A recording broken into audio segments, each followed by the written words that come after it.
오늘 개항을의 여조입니다. 역시나 이런 게 하나 나와줄 타이밍이긴 합니다. 지난 지선에서 한국 리서치가 이렇게 조사한 결과가 큰 화제였는데 이런 조사도 있었죠. 정말 골 때리는 조사였는데 이렇게 벌써부터 작업을 시도하고 있습니다.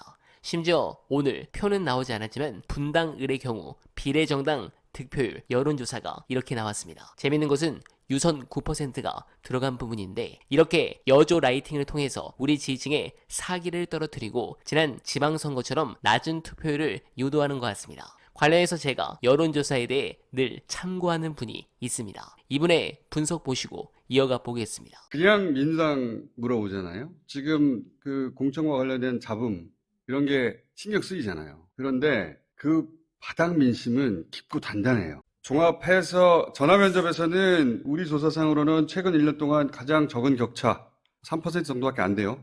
그런데 정치 고관여층이 잡히는 ARS 구도는 여전히 또 10%를 유지하고 있어요. 윤석열 정부의 비토 정서는 그렇게 바닥이 깊습니다. 다만 그 대안으로서의 민주당 공천 관련 필요가 있죠. 지난 총선 때도 3월 중순까지는 민주당이 압도하지 못했어요. 사람들이 180석을 기억하기 때문에 4년 전 1월, 2월, 3월 이맘때는 민주당이 당연히 앞다고 있지 않았을까? 아니에요.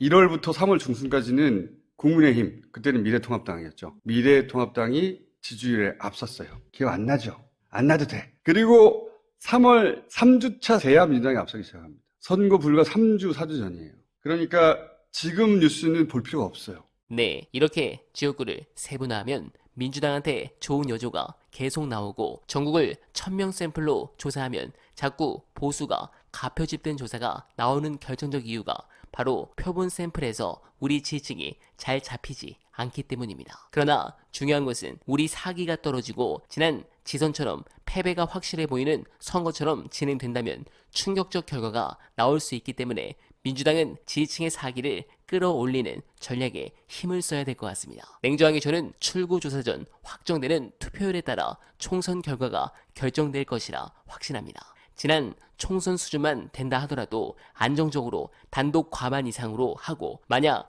윤석열 정권 심판론이 다시 바람이 불어 70%에 육박한다면 헌정사상 최초로 야당이 초압승을 하는 결과도 가능하다 생각합니다. 그 부분은 역시 지지층의 결집에 달려 있습니다. 차주에는 공천 관련 뉴스가 마지막으로 쏟아질 것입니다. 우리가 좋아하고 환호할 뉴스도 나오겠지만 반대로 이 사람이 왜 공천을 받지? 이런 뉴스도 분명 나올 가능성이 높습니다. 그렇지만 가능하면 우리 지지층이 효능감을 팍팍 느끼는 뉴스가 많아지길 기원하며 비례정당 관련 중요한 영상 안내드리면서 이만 인사드리겠습니다.